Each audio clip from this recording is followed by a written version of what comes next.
محترم حاضرین ناظرین، میں معین الدین شاہین، ایسوسیٹ پروفیسر شعبہ اردو، سمراٹ پرتھوی راج چوہان گورنمنٹ کالج اجمیر، آپ سے ہم کلام ہوں۔ آج سے ہم دکن میں اردو شاعری و نثر کے آغاز و ارتقاء کے سلسلے کو شروع کرتے ہیں۔ یہ سلسلہ ایک دن میں ختم نہیں ہوگا، لگاتار اس پہ لیکچر دیے جائیں گے۔ آج شروعات ہے، ملاحظہ فرمائیں۔ علاؤ الدین خلجی کے زمانے سے شمالی ہندوستان کے بادشاہوں نے دکن پر حملے شروع کر دیے اور اس طرح شمالی ہند سے ایک رابطہ قائم ہو گیا۔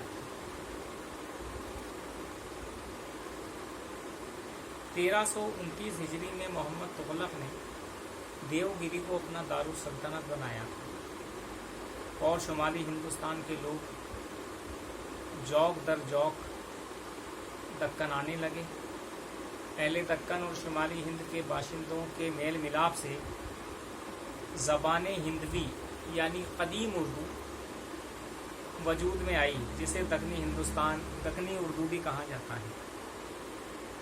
بزرگان دین نے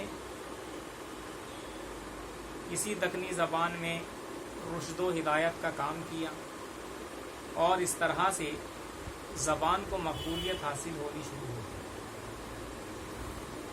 اور پھر اس کی رفتار اور اس کی ترقی میں روز افزوں اضافہ ہوتا رہا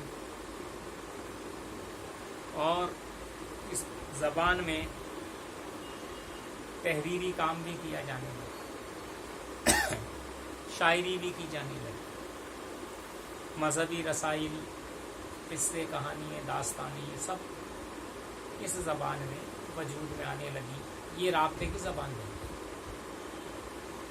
اس وقت شمالی ہند میں کوئی ایسا بڑا کارنامہ نظر نہیں آتا جیسے کارنامہ دکن کے علاقے میں ہمیں دکھائی دیتا۔ تصنیف کا سلسلہ بہمنی دور میں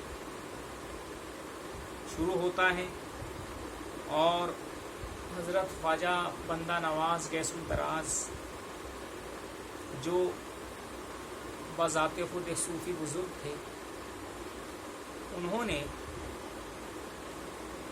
تصوف سے اپنی کتابوں کو منسوب کیا اور اس سلسلے میں ان کی کتاب معراج العاشقین، ہدایت نامہ، تلاوت الوجود، رسالہ سہبارہ،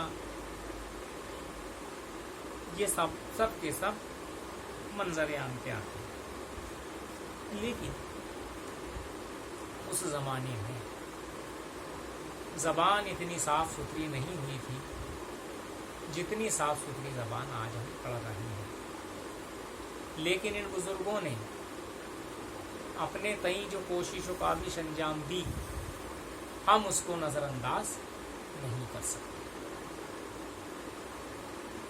معراج العاشقین کے علاوہ اس زمانے کے ایک اور مصنف کا نام ابتدائی دور میں سامنے آتا ہے، عبداللہ حسینی، جنہوں نے نشاط العشق کا دکنی زبان میں ترجمہ کیا تھا اور ان کا جو کارنامہ رہا اس کی بھی لوگ بہت زیادہ ستائش کرتے ہیں۔ سلطان احمد شاہ بہمنی کے زمانے میں فخر الدین نظامی ایک درباری شاعر گزرے ہیں، جنہوں نے مثنوی قدم راؤ پدم راؤ کے نام سے تخلیق کی تھی، جس کو اردو شاعری میں بہت زیادہ شہرت و مقبولیت حاصل ہوئی۔ یہ وہ کتابیں ہیں ابتدائی دور کی جو دکن میں اردو کو بنیادیں فراہم کرانے کا کام کرتی ہیں۔ ہم نے یہ سلسلہ آج شروع کیا ہے